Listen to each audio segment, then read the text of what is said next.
The worst version of me, a confession. I'm not writing this because I feel guilty. I mean, I do, but that's not why I'm finally putting it down. I'm writing it because I've carried this story inside me for 3 years, and it's started to feel like something rotting. You can only walk past it so many times before you have to deal with it. Her name was Danielle Voss, and before I tell you a single thing she did, I want you to know, she didn't deserve what I did to her.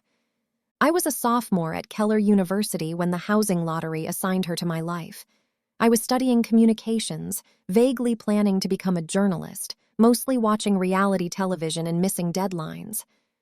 My freshman year, I'd had a single room, tiny, facing a brick wall, and I'd loved it fiercely because every mess in it was mine, no one to judge it, just me and my chaos in private harmony.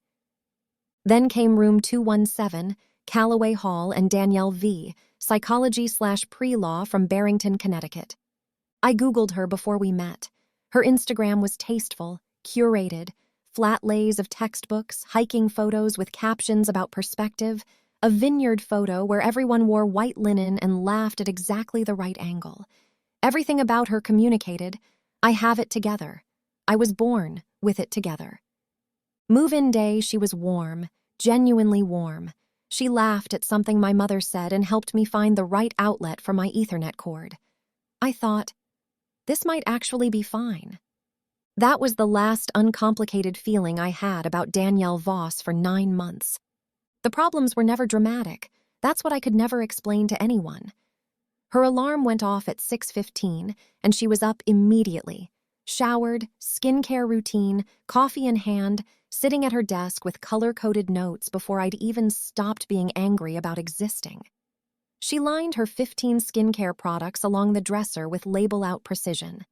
When I moved one to make room for a book, she moved it back without a word and gave me a tight, careful smile that somehow communicated an entire thesis about what kind of person she thought I was. When I came home at 11, she'd sigh. Once, quietly, not looking up. And that single breath managed to say everything she'd never say out loud. Small things. But small things repeated daily in a room you can't leave become the architecture of your entire existence. By October, I was tiptoeing into my own room, eating in the hallway, lying in the dark, listening to her composed breathing, thinking, I hate her. I actually hate her. His name was Tyler Marsh, junior communications major, Thursday nights at Hennessy's bar where the department gathered. Tall, funny, the kind of present that feels like a compliment. I'd liked him in a low-stakes way before I knew he was dating Danielle. Then I saw them leave our building together one Friday, her hand through his arm, that same proprietary tidiness she brought to everything, and something in me went very still. I knew what I felt, and I didn't let myself name it. I called it irritation. I called it everything but what it was. I wanted to take something of hers. The first Thursday in November, Danielle was at her volunteer shift, the campus food pantry, 6 to 9, and Tyler and I were at the back table at Hennessy's. His phone buzzed 3 times in 20 minutes. He showed me the screen, Danielle's name 3 times before 10 o'clock.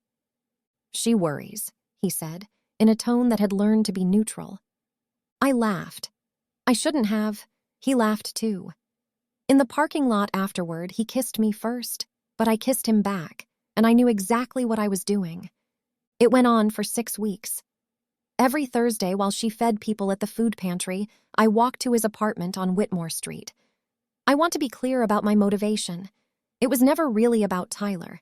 It was triangulated entirely through her. The satisfaction wasn't him. It was the fact that she didn't know. When he said in December that he felt guilty and was thinking about ending things with her, I felt nothing but the sudden understanding that I'd never wanted him at all. I just wanted to be able to say I could have him. I ended it. He looked relieved. I never told her. The paper is what keeps me up. Spring semester, we were both in English Composition 202. Professor Houghton assigned a research paper in February, 10 to 12 pages, 30% of the grade.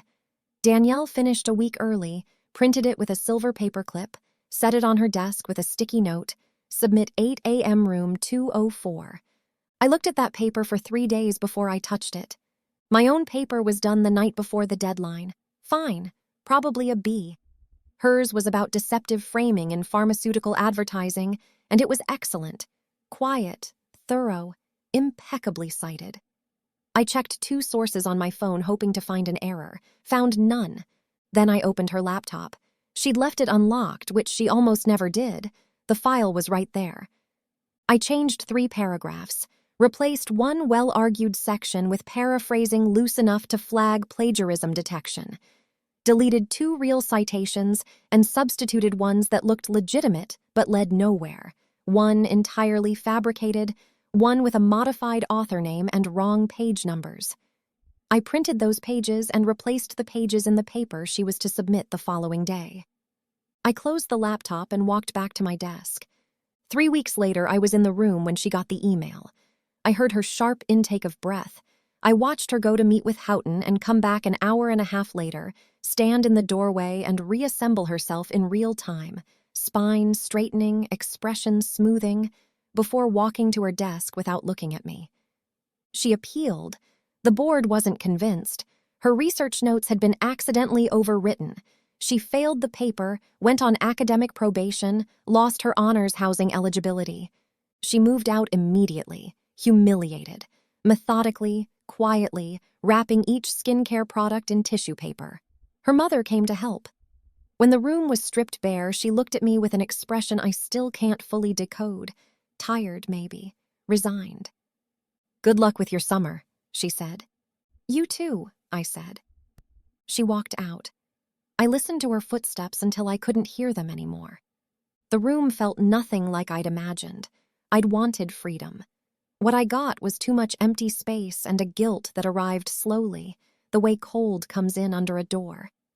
I passed the food pantry one November evening the following year, my junior year, and looked through the window at the volunteers and felt the full weight of it all at once. She'd been feeding people on those Thursday nights, and I had spent them destroying her. I looked her up eventually. She'd transferred. Her Instagram showed someone lighter, a mid-laugh photo with a study group that didn't look posed. She seemed okay. Her being okay doesn't absolve me. She rebuilt something I wrecked. That's different. Danielle, if you ever read this, your citations were right. Your paper was good. Every word was yours. What happened wasn't about your work or your integrity. It was about the worst version of me, and you were in the way of it. I'm sorry.